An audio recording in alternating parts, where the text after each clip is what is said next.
And then, he started the boat, go back the other way, and we drift and kept doing that. Well, there's like a whole bunch of people. Well, maybe not like a whole bunch, but probably about 5 on each side on the banks where the canal is. And you see them all lined up there. And then all of a sudden, my line just starts going and just starts screaming.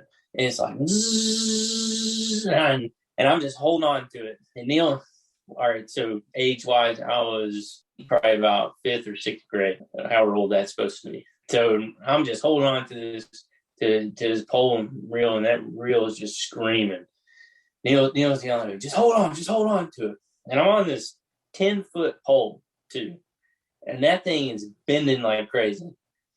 And it's like, it's a good pole, but, being 10 foot, it was kind of a lighter weight pole than his other, shorter poles are. So, it's a fight for just on that pole. So anyway, so I'm just holding on. He's like, just let it go. Just let it go. Just keep your pole up and just let it go. Just let it go. I don't know. It's probably like 10 minutes. I'm reeling it in, trying to reel it in. And we kind of see a little flash. And all of a sudden it just goes, zzz, just takes off again. I'm like, son of a bitch. What's going on? I mean, I was like, this is the most fight of a fish I've ever had. And he took off again, not as far as the first time. So I'm reeling him in. He stops going, and Neil yelling at me, reel. So I'm reeling, and he gets up. Like, I mean, that was like the end of the fight, really, but it was about 30 minutes or so of a fight with him with that pole. And I get him in, and they net him, pick him up. What was cool about it, I mean, he's longer than the width of my chest. And he was like 34 or something inches. And what was cool about it, too, it's like if you go down his backbone, you go down the backbone, and then it dropped past the top fin, probably, an inch or two past it. His backbone would drop down. So like it was hit, when it was younger or something. But I got pictures of it and everything. And that was like the coolest thing. I mean, that was the only fish we caught that day. It was awesome because everybody on the shore was like, you can tell they were probably pissed off at us because they can see us out there and we're the only ones catching anything. And then I get up with a pitcher, I'm holding this big ass sea bass. But I just remember that, it was just a great time out there in the water. Yeah, man, that's pretty cool. What'd y'all do with it? Did you start it back in? Did you eat it? What happened? No, we kept it and ate it. We ate it that night.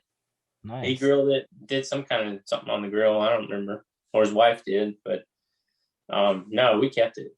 Nice. I love a good fight, man.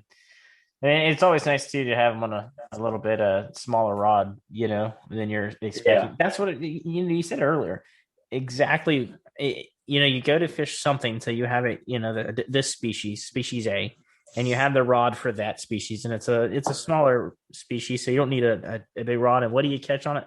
This unexpected bigger fish species that you didn't want, and so.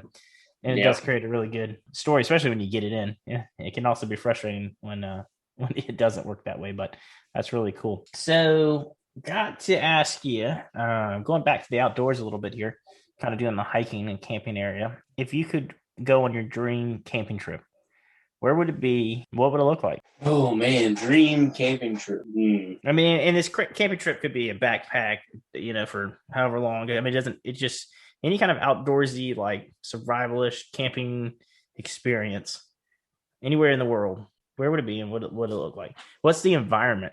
I don't know, man. I always wanted to do a through hike. Through hike of where? I mean, I always wanted to just do the Appalachians just because I hiked it a lot. We hiked it up in New Hampshire and camped up there in that area a lot when we were younger, elementary school. And then, down here in South Carolina, well, not in South Carolina, but being down here, we'd go up to North Carolina and hike in there a little bit, but we didn't, do a whole lot. And I don't know, just the thought of actually completing that task would be, I don't know, an amazing story just from the fight and will to actually do it that long, nonstop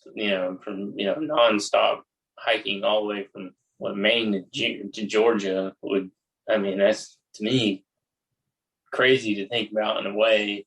People do it, but I mean, it'd just be phenomenal. I don't know how to describe how it would feel to do it, but I think it'd just be kind of like a bucket list. So you got, out of all these questions, you got a recurring theme, and I think that theme is one. It's relatable to the audience here. It's relatable to the outdoor enthusiast. But you named it. Doing something like the Appalachian Trail is something I would love to do as well. Something about hiking it all the way through. You became, or you are, one of the few people that get to say they've done that. It's kind of being in that, standing in that waterfall that most people don't get to see because they can't just drive their car there.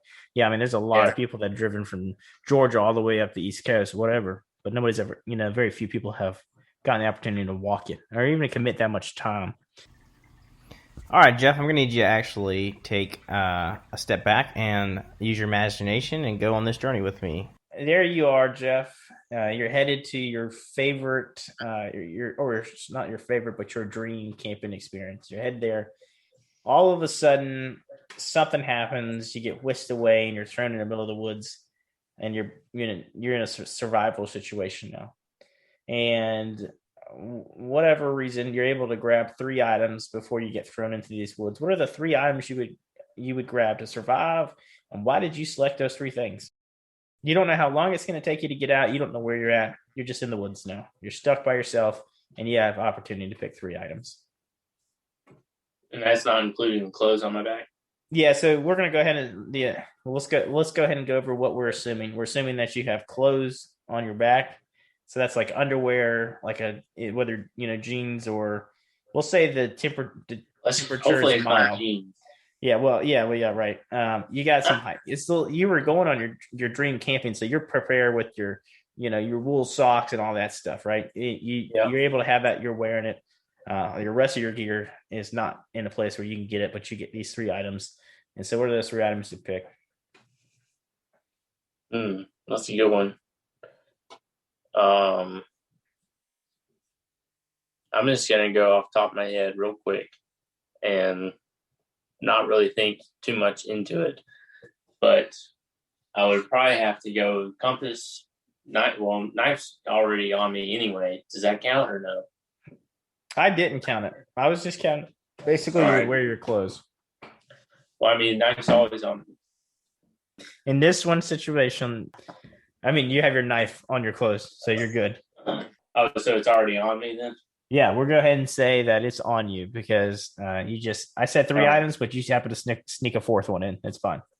Well, knife. It's always on me. Anyways, so, all right, well, compass is 1. I'd have to say something to start fire. And then for the 3rd one, I don't really know. I guess something, my bladder. What's wrong with your bladder? You need a new one?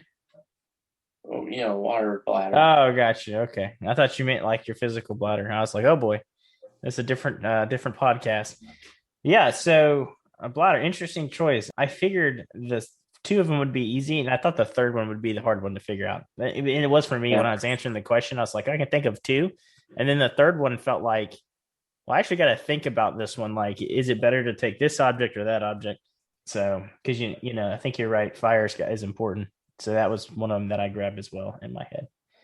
So those are the few questions I had for you today. I'm sure I'll have plenty more time to ask you about why you do what you do in the woods. And so it's about that time in the podcast as we start to wrap up today. We had our beer in the beginning. We've talked about the outdoors. Now it's time to relax and enjoy the meat that's been on the grill. And so at this time, I've been asking you, I've been drilling you with questions. I'm going to continue this trend and ask you the meat-related question for this next segment now. What is your favorite thing to cook on an open fire? And give us the recipe in your terms. How would you do it? And if I wanted to make it, what would I do and how would I go about doing it? So is this like a campfire where we just pull a car up to, or we talking about hiking into the woods? Or we kind of like casual camping, or we bring a cooler?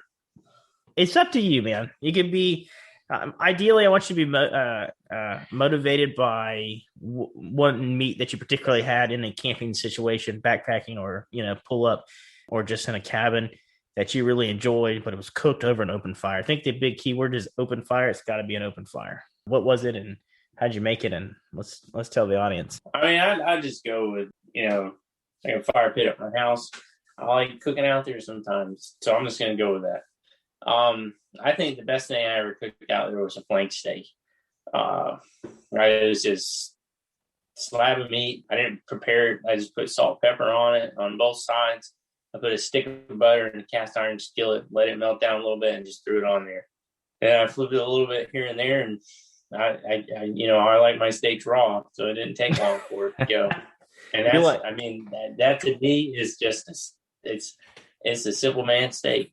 Let me give my good friend from Charleston, Josh Nickerson, a little shout out here. He would say for you, you want it dead, but you want to be able to tell what it's thinking. That's how you like her. So he used to say that when we get it rare. He said, "Well, I want it dead, but I want to be able to tell what it was thinking or what it's thinking." So I always thought it was funny. It's always even funnier when you tell it to the Japanese steakhouse and they're like, "Oh, a funny white boy," And anyway, so I like mine still mooing. Yeah, still moving between slices, in between bites. But anyway, so that wraps up this show. It's been a pleasure. It was great listening to some of your thoughts, just kind of about things. And, it's always nice to get somebody else's perspective, even though, obviously you and I have done a lot of hiking together and we've done a lot of outdoor activities together. But it's interesting enough, and you learn the most about each other when you ask questions. So this is kind of cool. We sure do. Well, that is the end of our first episode, and we hope you enjoyed it. Check us out on Instagram, Facebook, and YouTube at The Tailblazers, where you can find behind-the-scenes look at our podcast, some sneak peeks of future shows, and videos of our adventures you can't see here. As always, if you have the chance, jump on the trail.